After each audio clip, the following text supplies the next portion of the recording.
Hi, and welcome back to My Favorite Conservative. I'm Andrea. I'm Edward. And I am not conservative, but he is my favorite conservative. Yay. All right, Edward, what are we talking about today? Well, we thought we would go with a fun subject today, Twitter and Elon Musk. All right,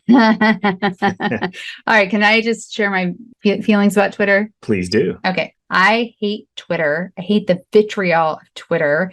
I know it's a good place to be because of the people I interact with, because so many doctors are there, journalists are there. And I do have a Twitter account just to reserve my name. But personally, I don't tweet. I don't like it because of just and the cancel and everything. So, but this is interesting. So tell us what happened with Elon. It is. Well, he just recently closed his sale on Twitter. For how much? I think he got a bargain price of $44 billion. Oh, that is less than I thought. Okay. Yeah.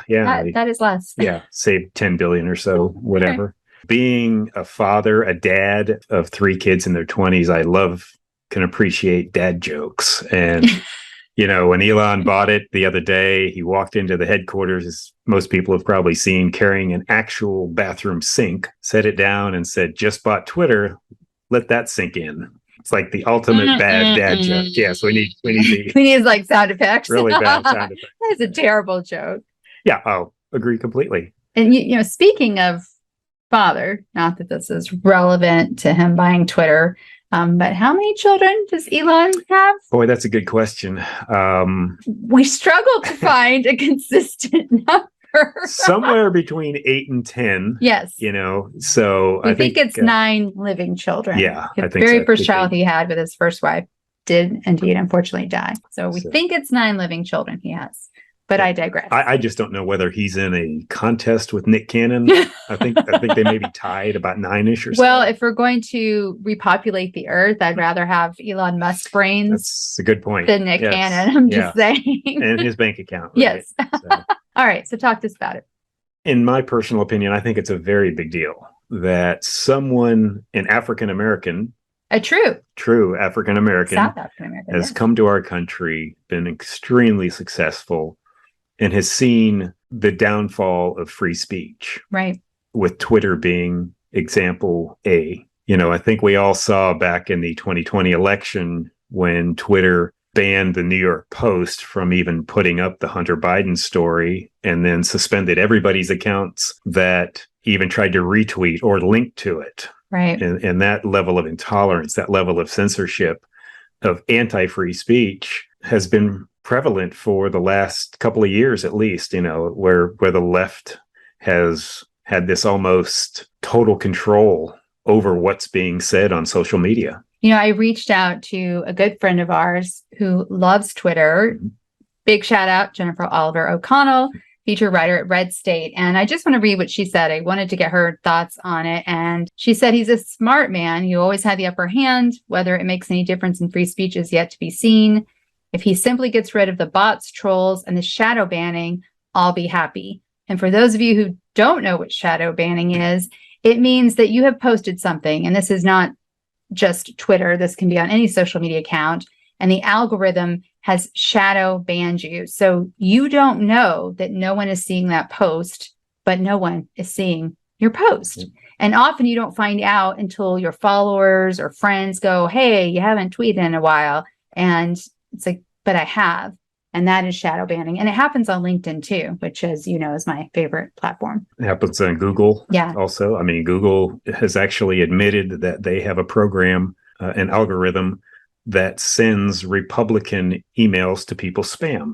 Oh. Yeah. Wow. Technically, they're delivering them, just not to the right inbox. Yeah. And if it goes in your spam, you never see it. Correct. So I heard he's put together a committee, and can you tell us what that is? Because it concerns me. Just the title concerns me. Yes, it's called the Content Moderation Council, right? So what does that mean? Are they making it up on the fly? I don't know. I don't know if it is similar to Facebook, because Facebook has almost a similarly sounding council or advisory board, if you will. Not to get off too far, but their council is just filled with leftists. And the group that decides who gets on Facebook is called the Southern Poverty Law Center, which is an extremely leftist group actually out of Montgomery, Alabama. Yeah, ironically located in the capital of Alabama. And they basically have total control on what groups they consider as hate groups. So I think even Dr. Ben Carson is considered a hate group. No. Oh, indeed. Yes. Oh, okay. Wow. Okay. Yeah, I just don't like that content moderation council. I don't know. That sounds Orwellian. Yes. Right? Yes. Yeah. I mean, we wish Elon luck with it. Just don't follow the path of what everybody else has been doing. So how are the people who actually spend time on Twitter handling the news that it actually went through? Because, you know, when Trump got elected, everybody said, I'm going to move to a different country. Okay. Nobody did. Okay, maybe one or two people did, but most people did not move. How are regular people, celebrities, how are people handling it on Twitter? Not well. No? Not well, no. What are they saying? That's it. I'm off Twitter. Let's all move to Facebook. Again, the same people that always say that they're going to leave the country because so-and-so got elected. And by the way, do you ever notice that they never move to like Haiti or the Dominican Republic or anything like that? They always go to Canada or Australia or Ireland. Interesting. Okay, but that's totally off track. It is. All right, so please get back on the track of Twitter. So leftist meltdown, end of democracy, and we don't have a democracy in the country. One of my pet peeves. I know we have a republic, but again, we are getting sidetracked. That's okay. Back to Twitter. When we're super popular, we can get sidetracked like this. Okay, back to Twitter. So we have people freaking out. They say they're going to leave Twitter. Go ahead and leave Twitter. I don't care. Yep. I don't know what that voice was, but go ahead.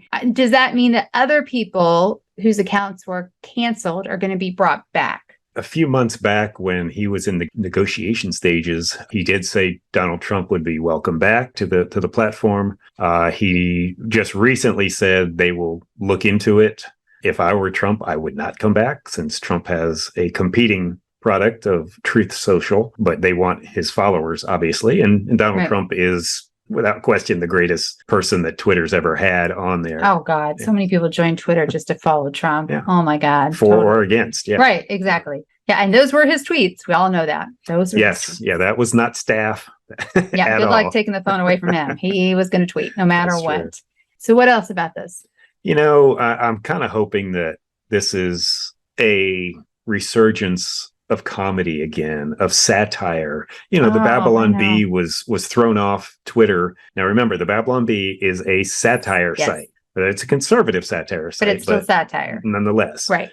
The Babylon Bee, the satirical website. It is. And they got banned from Twitter. Would you tell us why? Because I think it's awesome. Yeah, well, they got banned because they named Rachel Levine as Man of the Year. And that was in response to, I think, Time Magazine. It was actually USA Today. Oh, USA Today, naming Rachel Levine Woman of the Year. She is trans, and she is still a man. No, I have to put a correction here. It is not she is a man. He is a man dressed as a woman, pretending to be a woman. That's another pet peeve of mine. I know. These pet peeves. I got a lot of peeves. Good God. Okay. Need to pet them. Okay. So see why he's my favorite? Because he just makes me fucking laugh all the time. All right, so the Babylon Bee, all they had to do was apologize. Yeah. If they would just apologize, Twitter was going to let them back, and they, to their credit, did not apologize. Hooray for them. Because it's satire. Yes. They were not stating fact at all. It was a joke. So celebrities are mad. They're going to quit Twitter. Yep. Boo-hoo-hoo. Hopefully, President Trump, if he wants to come back, can, and Babylon Bee and many other sites that were banned. What else is going on? In the Twitterverse, it seems that with journalists, that is their go-to place. It is, actually. It is. You know, mostly leftist journalists, but journalists in general. It's almost like they don't want to do any reporting anymore. They just rather see what's trending on Twitter, and then we'll go with that. I feel bad for a lot of journalists because depending on who the employer is, it is about clickbait. It is about what's trending. It is you're kind of forced to write stuff that the whole point is just to get eyeballs on it. I agree. Hopefully Elon will say, hey, let's have both sides put their stuff out there. Do they need to be the fact checkers? No. I don't think that's their job. I think if you want to use Twitter as a source for your story, for your comments, or talking with whomever, doesn't matter. It's up to you to do your own fact checking. This reminds me a lot of books and movies. I hate it. Speaking of pet peeves, I hate it in movies when music is overused to tell the audience how to feel. And if you don't believe me, watch it with captions, because in the captions, they will tell you, scary music. I hate that. I also hate it when I'm reading a book and the author is telling me exactly how to feel. And I always say you have to trust the reader. You have to trust the viewer. This is where you have to trust people that they will form their opinion. If they want to look up the facts and follow the evidence, great. If they just want to take someone at their word, like let's say they read something by the Babylon Bee and they think it's true, that's on them. That's on the individual. It really is. Yeah, it's like if you're standing at the checkout counter in the grocery store and you're looking at all the tabloids, most of them are made up. Right. Okay. So it's the same thing with satire. It's the same thing with any content that is anywhere on the internet. Yeah. It's up to you to do your due diligence. I think it was 2019. Andrea Wilson is a scammer, or no, it was Andrea Wilson is a hacker. Oh, that's right. Was the #1 hoax, and just a thorn in my side, let me tell you. But it was the #1 hoax on the internet for the entire year. And it caused me so much grief. And you know what? People believed it. A lot of people believed it. And I got a lot of hate. And it was not true. Oh, and by the way, how many Andrea Wilsons are there out there? So this affected so many different women. Yeah. And I did say women, but someone who births babies. Yes. I am a little punchy. I'm punchy. Okay. So, you know what I wanted to say though? Do you know who's laughing, I think, all the way to the bank? Because we know that Elon, even though he paid about $10 billion less, he's still overpaid for Twitter. I think Jack Dorsey, the founder of Twitter, who has not been involved for quite some time. He's also the CEO and founder of Square, and he's been focusing on that along with his, 3-day meditations. He's got to be laughing all the way to the bank. Yeah, I don't know how much he owned. I think it was a little less than 5%. Yeah. But he still owned part of it. So that's only $2.2 billion. I know. Yeah. So, helped his bottom line. It's not a bad payday. And what was interesting, you never saw him comment on it, to my knowledge. I don't think, if I'm wrong, let us know. But I don't think Jack Dorsey ever once commented either way about Maybe Elon. He signed a shut the F up agreement. I think he was thinking, well, if he buys it, I'm going to make some money. We got a buyer. Yeah. All right. Anything else about Twitter? That's all I have. That's it? Okay. Do better, Twitter. Come on. Do better. Okay. Out loud. So we're going to try this segment out. If it sucks, just let us know. But we talk a lot about what's not going very well. So we thought we'd end each episode, or at least try to, with what went well this week. So Edward, what went well this week? Well, we're 9 days out as we tape this from the election, the 2022 midterms. And for me, what went well was I'm seeing a great red wave starting to build higher and higher and higher. And I think we're going to see a lot of great governors' races that are going to pull, I think, some of these senators on the Republican side over the finish line. I think we're looking at a really, really good election. What went well for me this week? Well, it did not go well for Fetterman, but it went well for Oz. And, we watched that debate. We did. This is the Senate race in Pennsylvania, which we fun. talked about last week. It was painful. Can you please tell us how Fetterman started the debate? Hello. Good night. I'm John Fetterman. I'm running for the U.S. Senate. Right then, it was just going to go downhill. It was so hard to watch, but it went well for Oz. Its numbers are doing quite well. Yeah, that's what went well this week. Well, good. So, I think people of Pennsylvania realized, boy, we've had the wool pulled over our eyes. And but they've been voting for 3 weeks. That's true. Yeah, they're in voting season up there. That's right. That's right. Yes. So a lot of people might regret college football starts. It's time to vote. Yeah. Right. I also want to wish everybody a very happy Halloween. Yeah. Boo. Boo. Be safe. Thank you so much for watching and/or listening to My Favorite Conservative. We're on Rumble, YouTube, Instagram, and some other channels that we're experimenting with. And maybe, who knows, maybe we will be on Twitter. We'll see.